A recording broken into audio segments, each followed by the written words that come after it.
All right, Broncos country, looks like we are live, but you guys know the drill by now. We've got to let the stream breathe for just a second here and make sure that everything is nice and stable all across the YouTube platform. Welcome in, Broncos country, to this Denver Broncos Syndicate live stream. I'm your host, Gage Madrid. We're going to go ahead and let some people start streaming on in here before we officially get started. While we do that, if you could just do me a big favor and smash the like button on this stream, as well as subscribe to the channel, I would really appreciate it. Those are both free and easy ways to show your support. It helps tell YouTube's algorithm to push us out, and it helps us get seen by more and more members of Broncos country just like you and me. Additionally, if you want to go above and beyond in supporting the channel, please consider becoming a channel member today. That it is not mandatory whatsoever, but if you want some extra perks and incentives in exchange for helping me out, helping the channel grow, and helping improve the production quality of this content, I would really appreciate it. The link is in the description below. We've already got 5 people in the house. I am a little bit late with this news, but nonetheless, let's go ahead and bring it in here. According to Tom Pelissero of NFL Network, the Broncos and defensive tackle Malcolm Roach have agreed on a 3-year contract extension worth up to $29.25 million with $14 million guaranteed. Another core player locked up. That is the 3rd extension in the last few days for the Denver Broncos. They locked up Will Lutz. Yesterday, they locked up Luke Wattenberg. And today, they locked up Malcolm Roach. I'm a big fan of 2 of these deals, the Will Lutz deal and this Malcolm Roach deal. He's making less than $10 million per year in average annual value, $14 million guaranteed. If we bring that over here and take a look at the interior defensive lineman contracts in the NFL, in terms of average annual value, this is a steal. I mean, the highest paid interior defensive lineman is Chris Jones. Zach Allen is number 3 at $25.5 million per year. I mean, we come down here and he's down here with like Mason Graham, who's on a rookie deal, the 5th overall pick in this year's draft. Justin Jones, Malik Collins, Puna Ford, Draymond Jones, even though he's playing edge rusher now, Daquan Jones. So this is an extraordinarily cheap deal in terms of average annual value. And then the total guaranteed money, extraordinarily cheap as well. So, quite frankly, the Denver Broncos got a massive, massive steal here with this Malcolm Roach contract. They were able to come away with a starting caliber player paying him backup caliber money. So, quite frankly, I think this is a massive move for the Denver Broncos as my morning alarm clock goes off. There we go.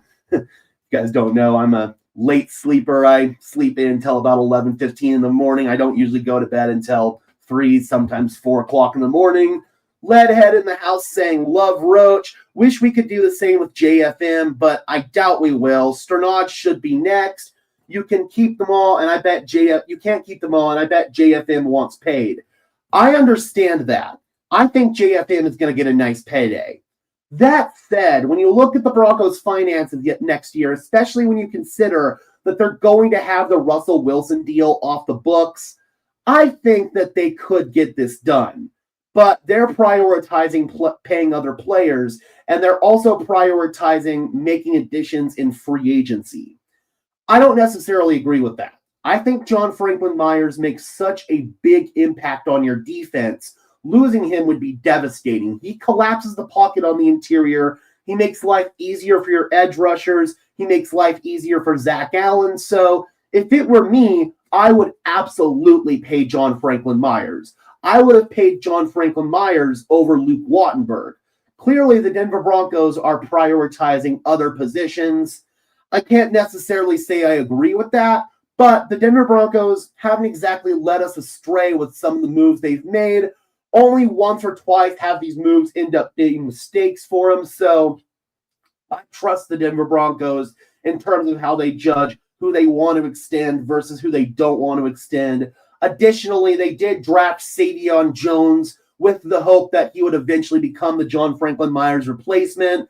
They're very similar in terms of size and build as well as play style. So that's the hope for the Denver Broncos long term, is that Savion Jones develops into your starter at the interior defensive line alongside Zach Allen, DJ Jones, Malcolm Roach, but still, man, not having John Franklin Myers next year, at least in my opinion, would be devastating for this defense. Leadhead says, same here, Gage. I definitely take JFM over Wattenberg. I want him back. Yeah, I definitely want JFM back too. And Wattenberg, it kind of is what it is. The extension's been done, so I can't really complain about it now. It's not the move that I would have made, but the Broncos are confident that Luke Wattenberg is going to continue to develop as a player. I really like what he brings in terms of pass protection. He's also really smart, but his shortcomings are in run blocking, where he gets blown up off the ball way too often, mostly due to a lack of play strength, and then his actual snapping. His snaps are either too high or too low, and it throws off the actual timing of the play. So for me, that is the big issue with Luke Wattenberg, and that's why I wouldn't have extended him at this point in time. But clearly, the Broncos feel different. Do we let Adam Troutman and PJ Locke walk? I think they'll try to bring back PJ as maybe like some depth on special teams, but Troutman, I am 100% letting walk. I am done with Adam Troutman here in Denver. Devin in the house saying JFM is turning 30 next year, which I get, and I imagine that's also going to factor into the decision for the Denver Broncos, but signing him to a deal until he's 33, I think that's fair.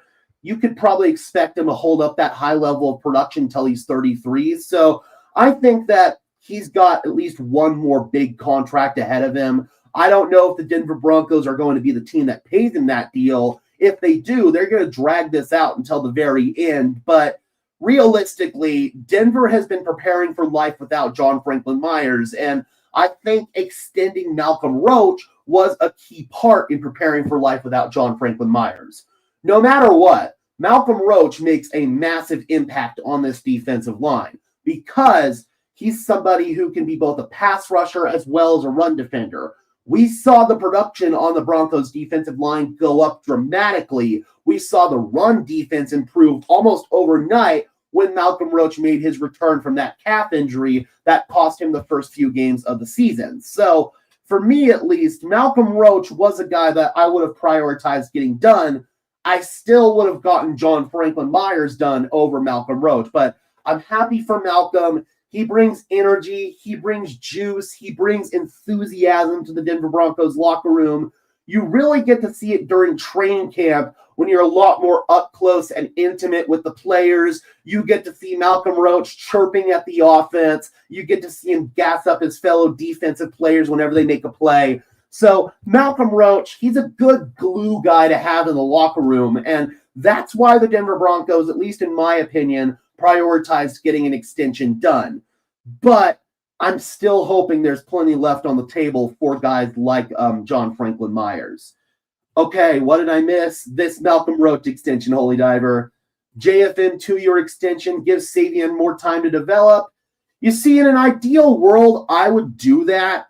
The problem is, I think JFM is looking for more of a long-term deal, maybe 3 or 4 years. He's looking for more guaranteed money. This is probably his last chance to dip in and get that bag in his career. So I don't blame JFM for wanting to maximize his money, but I can also look at it, maybe JFM doesn't want to go and be on another losing team. Remember, he came here from the Jets, the most losing organization in all football as far as I'm concerned. So I think that maybe wanting to stay here so he can keep winning football games is a possibility, but in terms of business, JFN is going to want to get paid. I don't blame him there. Roach, 3 years, sounds good to me. Yep, and when you look at the finances of this deal, we broke it down at the beginning of the stream, so if you want to go back and take a look at that, you can. It's a big, big steal for the Denver Broncos, man. They are paying him pennies on the dollar in comparison to other interior defensive linemen in the NFL. I mean, his contract is almost down there with like rookie contract type money. In fact, he's making less than Mason Graham, the 5th overall pick in this year's draft. So this is a big-time steal getting Malcolm Roach under this contract. Appeal to JFM's desire to finish healthy. And the Broncos have shown signs of taking care of their own. So I'd like to hope they will eventually try to get something done with JFM, but they've been prioritizing getting all these guys done ahead of him. And the reports ever since the beginning of this process, have indicated that JFM is probably not in line to get the next contract extension. I really hope the Denver Broncos figure out that they can't live without John Franklin Myers and they decide to pay him. That is the one guy right now that I think we're all kind of waiting on to see, do they pay him? Do they not pay him? Jaquan McMillan's another one, but Jaquan has a lot easier of a path to coming back just because he's a restricted free agent. You can put a tender on him. I don't think Denver's going to deny him the opportunity to maybe get paid as the highest paid nickel player in the NFL by some other team. They'll either match it or they'll let that team pay him. I don't think they're going to deny Jaquan McMillan the opportunity to get paid, but they will most likely place a tender on him. That way they have a little bit more control moving forward. So that should answer your question there, Holy Diver. I wonder if they're waiting for the Russell Wilson money to come off the books to pay JFM. I mean, they could pay him now and designate the money to go once the Russell Wilson money comes off the books. I'm assuming that's what they're doing with a lot of these players right now. So that's not the issue here. They could get this deal done tomorrow if they really wanted to. It just kind of seems like the Denver Broncos are content moving on from JFM, and long-term they think Savion Jones is going to develop into a good player for them.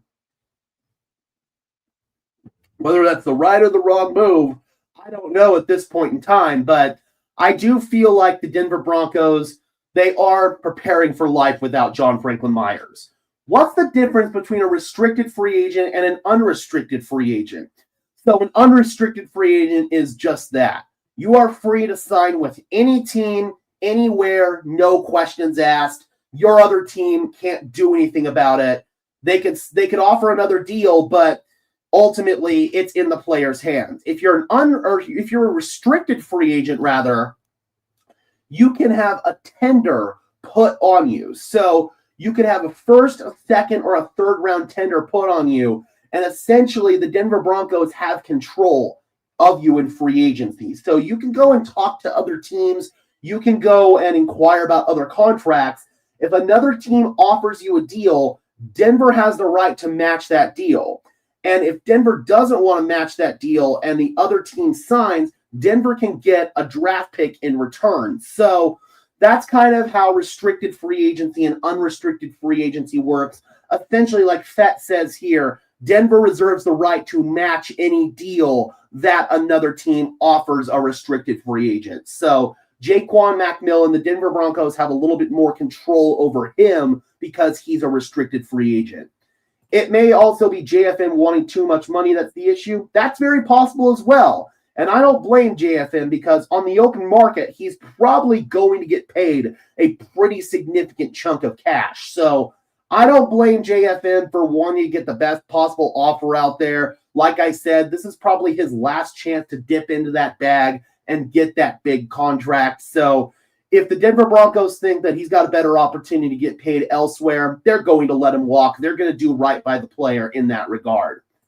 The reason for my concern is that I feel we haven't seen Savion enough to feel comfortable. Maybe the Broncos management has.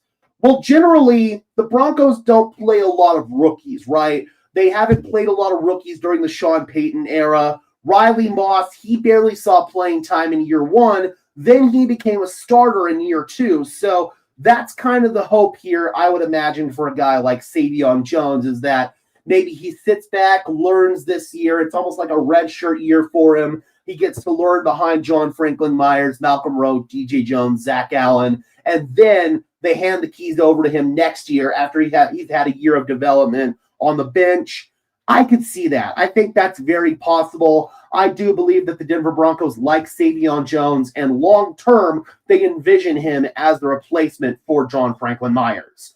All right, guys, we're going to go ahead and wrap this stream up here. Thank you so much for tuning in. I really appreciate it. Be sure to leave a like as well as subscribe. Those are both free and easy ways to show your support. It helps tell YouTube's algorithm to push us out, and it helps us get seen by more and more members of Broncos country just like you and me. Additionally, if you want to go above and beyond on supporting the channel in exchange for some extra perks and incentives and helping improve the production quality of this content, the link is in the description below. I would really appreciate if you would consider that as well.